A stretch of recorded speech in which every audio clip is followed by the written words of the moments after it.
Imaginen el sonido. No es la alarma del despertador, no es el ruido del tranvía pasando por la ventana. Es el pesado y rítmico estruendo de cientos de botas militares golpeando el asfalto de una calle silenciosa. Son las 4 de la mañana. La ciudad de Chicago duerme. En una pequeña casa en el barrio de Pilsen, donde han vivido mexicanos por 3 generaciones, se apaga la última farola de la calle. Y de repente, el golpe. Esta vez no tocan, no piden que abran. La puerta sale volando de sus bisagras bajo el impacto de un ariete. Hombres irrumpen en el pasillo, pero no es la migra habitual, con sus chamarras azules. No, son hombres en camuflaje, con cascos tácticos, con rifles automáticos listos para disparar. Son militares. Bienvenidos a la nueva realidad del 2026. Bienvenidos a la Operación Aurora. Durante años escuchamos las promesas de Donald Trump: deportación masiva, la operación más grande de la historia. Pensamos que eran solo palabras. Pensamos que era un farol electoral para asustar a los votantes. Nos decíamos, es imposible expulsar a millones de personas. ¿Quién va a trabajar? ¿Quién va a construir las casas? Nos equivocamos. Ellos se estaban preparando. Lo que está sucediendo ahora mismo en las calles de las ciudades estadounidenses no es un procedimiento policial, es una operación militar. Miren las imágenes que llegan desde Los Ángeles. No es una zona de guerra en Medio Oriente, es el barrio de Boyle Heights. La Guardia Nacional ha bloqueado manzanas enteras. Vehículos blindados Humvee están estacionados en los cruces. En el cielo, helicópteros con reflectores iluminan los patios traseros donde madres se esconden abrazando a sus hijos. Están utilizando la táctica de conmoción y pavor. Antes, los agentes de ICE buscaban criminales específicos. Tenían listas con nombres. Ahora, las listas no son necesarias. Entran a las plantas procesadoras de pollo en Georgia, a las obras de construcción en Texas, a las cocinas de los restaurantes de Nueva York, rodean el edificio y se llevan a todos. ¿Papeles? No, al autobús. Sin discusiones, sin llamadas a abogados, sin un «déjeme empacar mis cosas». Vemos videos grabados con celulares por manos temblorosas. Un hombre con ropa de trabajo es derribado al suelo justo enfrente de la escuela donde acababa de dejar a su hijo. Sacan a una mujer de su coche a la fuerza, mientras un bebé grita en el asiento trasero. Esto ya no es lucha contra la inmigración ilegal. Esto se parece más a una limpieza étnica. Washington lo llama restaurar el orden. Pero para millones de nuestros compatriotas es el fin del mundo. Personas que han vivido allá 10, 15, 20 años, que han pagado impuestos, que tienen hijos ciudadanos estadounidenses, en un instante se convierten en carga. Y esa carga ya está siendo transportada hacia el sur. Miren la autopista interestatal 35 que va hacia Laredo. ¿Ven esa caravana? No es equipo militar. Son cientos de autobuses blancos con rejas en las ventanas, una serpiente interminable de metal y dolor humano que se arrastra hacia nuestra frontera. América ha decidido purgarse y está arrojando a la gente sobrante al umbral de México. ¿Estamos listos para abrir la puerta? ¿O esta tormenta derribará también nuestra propia casa? Ustedes se preguntarán, ¿cómo es posible esto en un país democrático? ¿Acaso estas personas no tienen derechos? ¿No tienen derecho a una llamada, a un abogado, a un juicio? En tiempos normales, sí. La burocracia estadounidense es lenta, las cortes de inmigración están saturadas con casos para los próximos 5 años. Pero Donald Trump encontró un vacío legal, o más bien, le quitó el polvo a un arma que había estado guardada en el estante por más de 200 años. Se llama la Ley de Enemigos Extranjeros, Alien Enemies Act. Fue escrita en 1798. Piénsenlo. En esa época la gente usaba pelucas, andaba a caballo y escribía con plumas de ganso. Esta ley fue firmada por el segundo presidente de Estados Unidos, años de Adams, cuando América temía una guerra con Francia. La esencia de la ley es simple y brutal. Si el presidente declara que hay una invasión o una guerra, Obtiene el poder absoluto para detener y expulsar a cualquier ciudadano de una nación hostil, sin juicio, sin investigación, sin derecho a apelación. La última vez que se usó esta ley fue durante la Segunda Guerra Mundial, para encerrar a japoneses en campos de concentración. Desde entonces se consideraba una página vergonzosa de la historia. Pero hoy, Washington ha reescrito el diccionario. Los abogados de la Casa Blanca hicieron un truco astuto. Declararon que los cárteles de la droga y la migración ilegal no son delincuencia, son una invasión militar. Y si hay una invasión, entonces aplican las leyes de guerra. Ahora, cualquier mexicano indocumentado es legalmente equiparado a un soldado de un ejército enemigo. ¿Entienden lo que esto cambia? Antes, si te atrapaban, tu abogado pedía asilo, te daban una fecha de corte, te soltaban por fianza. Podías vivir y trabajar en Estados Unidos otros 3 o 4 años mientras el sistema procesaba tu papel. Ahora, ese sistema no existe. Te detienen, verifican la base de datos, si no hay visa, no te llevan a una estación de policía, te llevan a una base militar. Ahí no hay un juez con toga negra, hay un oficial que pone un sello, expulsar inmediatamente. Todo el proceso no toma años, sino horas. Los defensores de derechos humanos están en pánico. La ACLU está presentando demandas, gritando que esto viola la Constitución. Pero mientras los tribunales discuten, los aviones ya están despegando. Esta ley de 1798 es una guillotina jurídica, y la cuchilla ya cayó. Seamos honestos. El milagro económico mexicano de los últimos años no se sostuvo gracias a las fábricas de Tesla, ni gracias al petróleo de Pemex. Se sostuvo sobre los hombros de esas mismas personas a las que ahora están esposando, las remesas. El año pasado, nuestros paisanos enviaron a casa más de 65,000 millones de dólares. Piensen en esa cifra. Es más de lo que genera todo el sector turístico, más que la exportación de petróleo. Es el sistema circulatorio de nuestra economía. Este dinero no va a las cuentas de los oligarcas, va directo a las venas del pueblo. Con él compran comida las abuelas en Guerrero. Con él construyen casas en Oaxaca. Con él pagan la universidad los jóvenes en Puebla. Los economistas lo llaman amortiguador social. Yo lo llamo soporte vital. Y ahora, imaginen que Trump desconecta el enchufe. Si la Operación Aurora logra su objetivo y deporta a millones de hombres y mujeres trabajadores, el flujo de dólares se convertirá en un hilo seco. ¿Qué pasará el día siguiente? Vayan a cualquier pueblo en Michoacán o Zacatecas y verán casas hermosas de 2 pisos que se construyen poco a poco, ladrillo a ladrillo, cheque a cheque desde Chicago. Mañana, esas obras se detendrán, quedarán como esqueletos de concreto, monumentos a nuestra tragedia. Miles de albañiles, carpinteros y vendedores de materiales en México perderán su trabajo porque no habrá quien les pague. Las tienditas cerrarán, las farmacias quedarán vacías porque la gente simplemente no tendrá efectivo. Pero el golpe no lo sentirán solo los pobres, lo sentirá todo el país. Nuestro famoso superpeso del que tanto se enorgullecía el gobierno colapsará. ¿Por qué el peso era fuerte? Porque al país entraban ríos de dólares. Si el río se seca, el peso se devalúa. Los precios de la gasolina, de los productos importados, de la tecnología, se dispararán.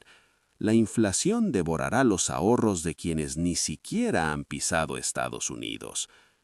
La deportación no es solo mover gente, es una bomba atómica económica. Estados Unidos no solo está expulsando migrantes, está confiscando el 15% del PIB de México. Y lo más aterrador, Estas personas regresarán a casa con los bolsillos vacíos. Antes eran los proveedores, los héroes que mandaban dinero. Ahora serán dependientes que necesitan comer. Estamos cambiando miles de millones de dólares de ganancias por millones de bocas hambrientas. ¿A dónde va toda esta gente? Tal vez piensen que los aviones estadounidenses los llevan amablemente al aeropuerto de la Ciudad de México, donde sus familiares los esperan. No, no funciona así. La logística de la Operación Aurora es brutal y primitiva. El ejército estadounidense los lleva justo hasta la línea, hasta el puente. Bienvenidos a Tijuana, la sala de espera de la miseria más grande del mundo. Cada hora, no cada día, sino cada hora, se abren las puertas en el cruce fronterizo de El Chaparral y escupen a una multitud de personas. No traen maletas, no traen dinero, muchos ni siquiera tienen agujetas en los zapatos, se las quitan en los centros de detención para que no se ahorquen. Toda su posesión cabe en una bolsa de plástico transparente que les da el ICE.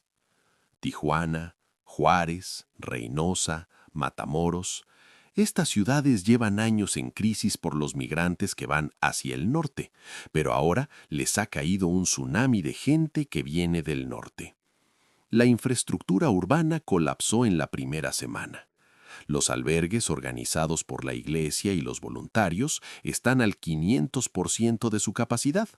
La gente duerme en los pasillos, en las escaleras, en las azoteras, pero aún así no hay lugar. Miren el bordo del río Tijuana. Eso ya no es una ciudad, es un campo de refugiados digno de una zona de guerra. Miles de carpas de plástico negro y cartón. El olor es insoportable, el drenaje no da abasto, no hay baños, no hay agua. Aquí, en el lodo, se mezclan todos. Padres de familia deportados que apenas ayer hacían una carne asada en su patio de Texas, haitianos que se quedaron atorados aquí hace un año y venezolanos que Estados Unidos también expulsó a México. Es una olla de presión a punto de explotar. Los residentes locales están aterrorizados. Las tiendas cierran y cubren sus vitrinas con madera, temiendo saqueos. El turismo que alimentaba a Tijuana murió. Ningún estadounidense cruzará para arreglarse los dientes o tomar tequila en una ciudad que parece una escena de Mad Max. La alcaldesa suplica ayuda a la Ciudad de México. Se nos acabó la comida, se nos acabaron las medicinas. Pero el gobierno federal guarda silencio. Y la multitud en el puente sigue creciendo, los autobuses gringos siguen llegando y cada nueva persona que pisa suelo mexicano no tiene a dónde ir. Esto no es solo una crisis humanitaria, es una zona de desastre. Y el cerillo ya está encendido. Existe un tipo de dolor que es peor que el hambre. Es el dolor del rechazo. Entre los millones de personas que están siendo expulsadas por la frontera, hay una generación entera que cometió un solo crimen. Crecieron en Estados Unidos. Miren a este chico. Tiene 25 años. Llamémoslo Mateo. Lo llevaron a Arizona cuando tenía 2 años. No recuerda México. Fue a la escuela estadounidense, fue capitán del equipo de fútbol, trabajaba como gerente en un Starbucks, pagaba impuestos, ni siquiera habla español bien. Y de repente, un día lo atrapan, lo suben a un avión y lo tiran en Guadalajara. Le dicen, «Bienvenido a casa». Pero, ¿qué casa es esta? Para Mateo, México es un país extranjero. No sabe cómo andar en camión aquí, no entiende cómo pagar la luz, tiene miedo de tomar agua del grifo. Pero lo más aterrador es cómo México recibe a sus hijos pródigos. Nos gusta hablar de hermandad, pero la realidad es cruel. En las calles de la Ciudad de México los miran mal. Si Mateo habla en español mocho, mezclado con inglés, lo llaman con una palabra despectiva: pocho. «Oye, gringo, aprende a hablar bien», le gritan. «¿Te crees mejor que nosotros porque traes tenis Nike?» Sus diplomas estadounidenses aquí son solo papel. Podía ser ingeniero en Seattle, pero en México te dicen: «Tus documentos no son válidos. Vete a trabajar a un call center por 6,000 pesos». Es la tragedia del doble rechazo. En Estados Unidos los odiaban por ser mexicanos. En México los desprecian por ser estadounidenses. Son gente sin patria, ni de aquí ni de allá. Imaginen lo que se siente ser un extraño en el único lugar que te queda. Miras la bandera y no significa nada para ti. Escuchas el himno y no sabes la letra. Este trauma psicológico destruye a las familias más rápido que la pobreza. Depresión, alcohol, desesperación absoluta. Estamos recibiendo a millones de personas rotas, a las que les robaron el pasado y no les dieron futuro. México recibió de vuelta a sus hijos, pero los mira como una madrastra, no como una madre.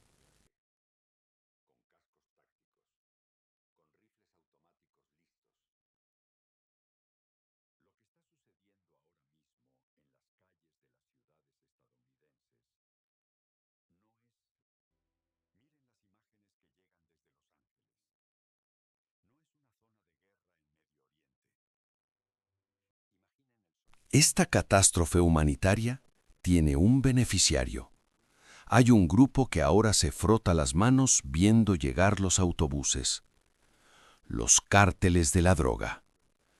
Mientras el gobierno mexicano intenta encontrar carpas y cobijas, el crimen organizado actúa rápida y eficientemente. Imaginen la escena: la central de autobuses en Nuevo Laredo o Reynosa.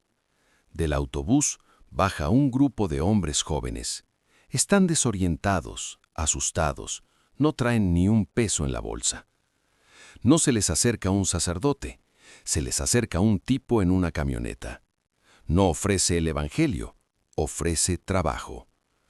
Oye, amigo, ¿quieres comer? ¿Quieres ganar $500 a la semana? Solo tienes que sostener un radio o manejar un camión. Para un hombre que acaba de perderlo todo, es una oferta imposible de rechazar. La alternativa es dormir sobre cartones y pedir limosna. Los cárteles de Sinaloa y Jalisco ven la deportación como un regalo del cielo. Necesitan infantería, necesitan carne de cañón para sus guerras territoriales. Y los reclutas son reclutas de élite. Son físicamente fuertes.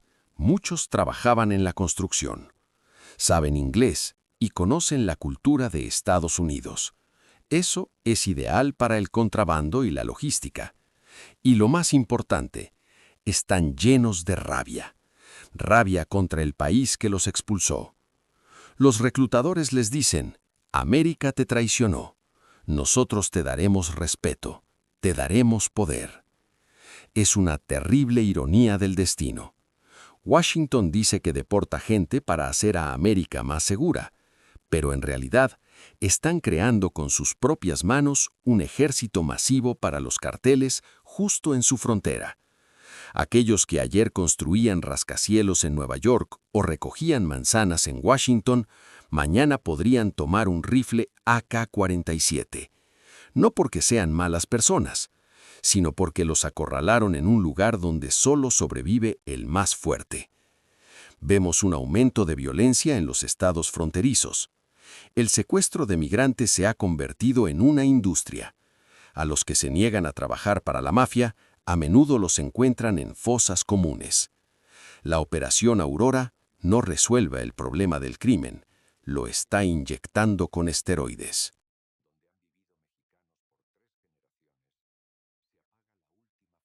Dicen que quien no conoce su historia está condenado a repetirla. Y justo ahora estamos viendo la repetición de la película más aterradora de nuestra historia.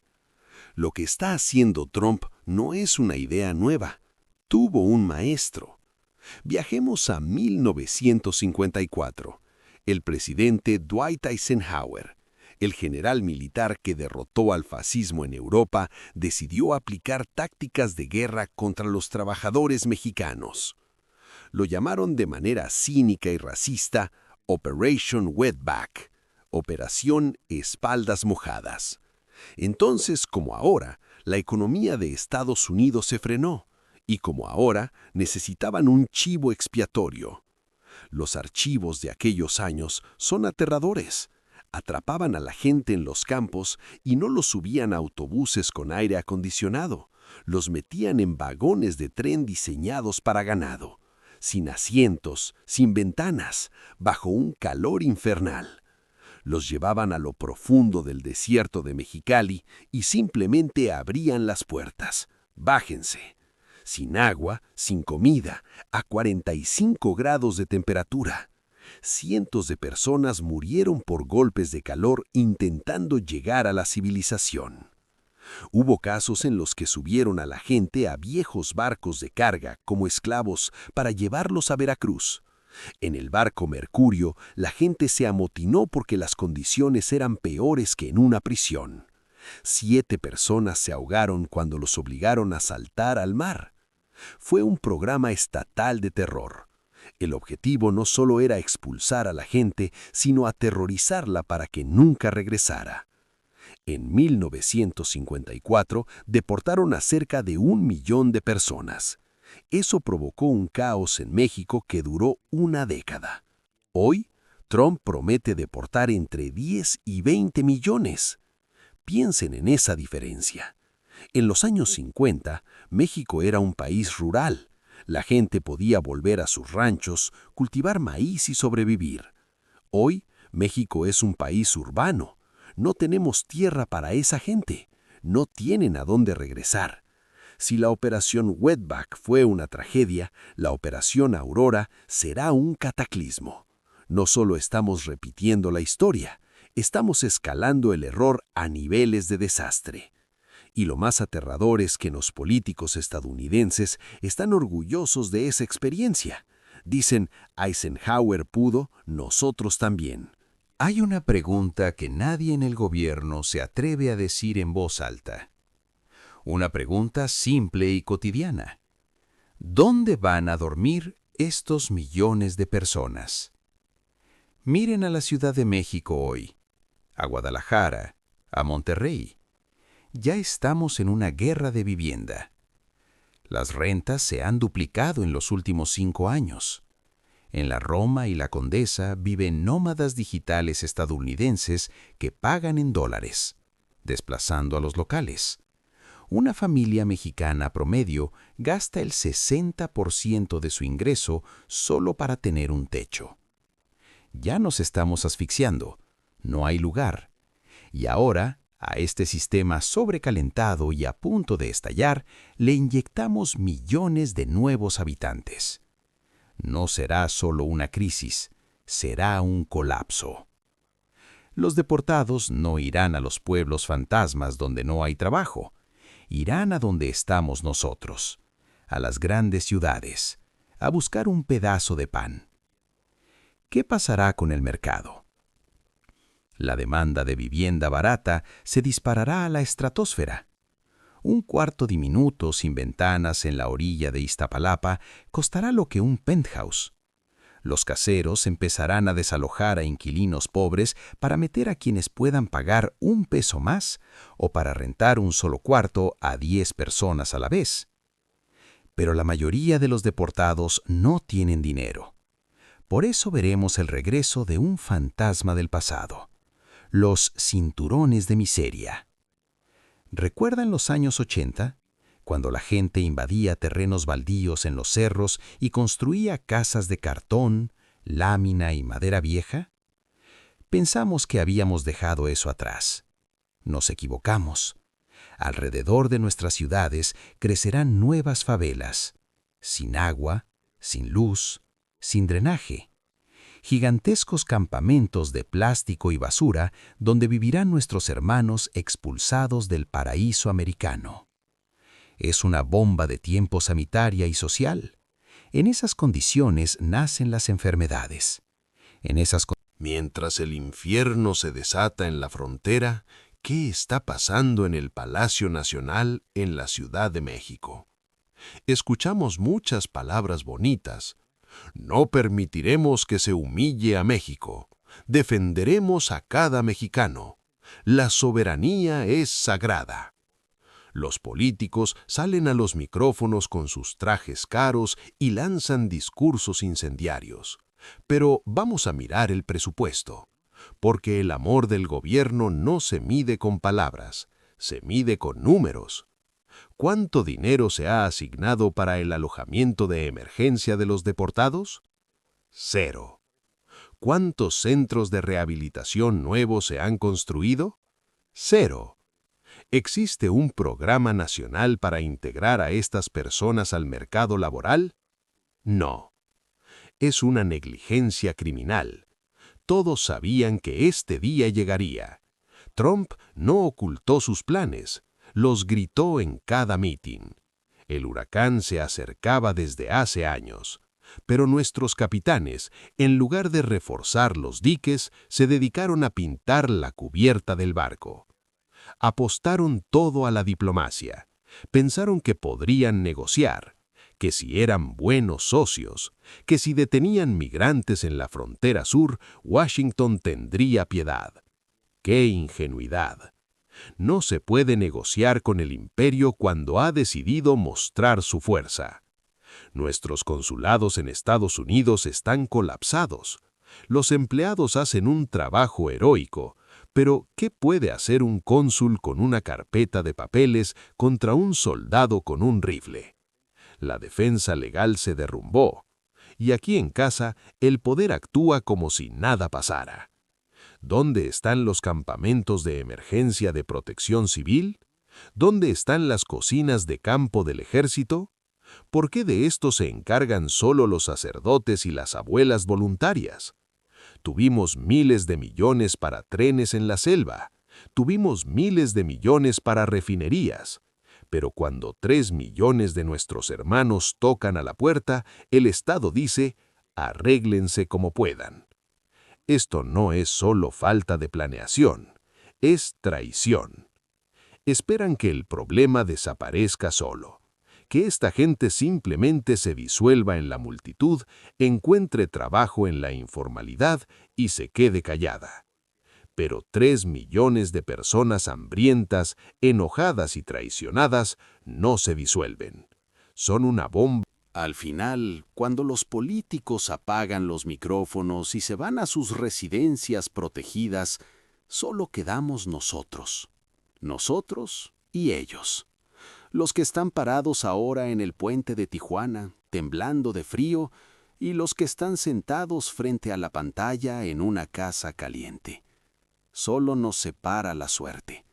En su lugar podría estar tu hermano, tu padre, tú mismo.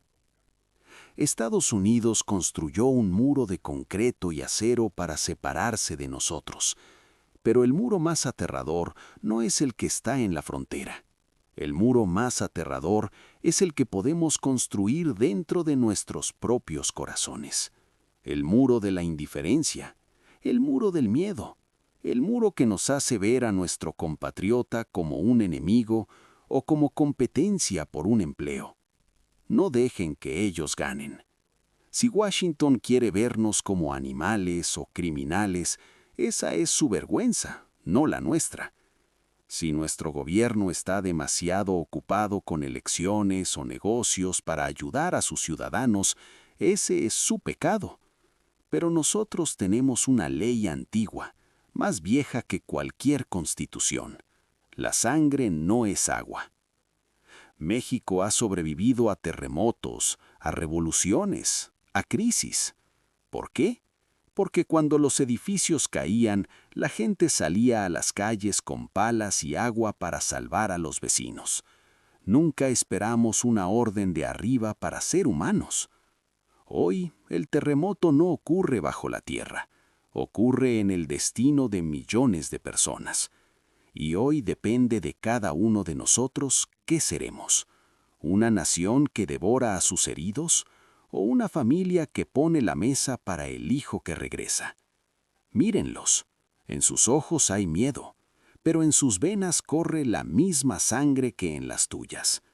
Abran las puertas, compartan el pan, no se den la vuelta, porque en este mundo frío no tenemos a nadie más que a nosotros mismos. México no es un territorio en el mapa. México somos nosotros, donde quiera que estemos. Gracias.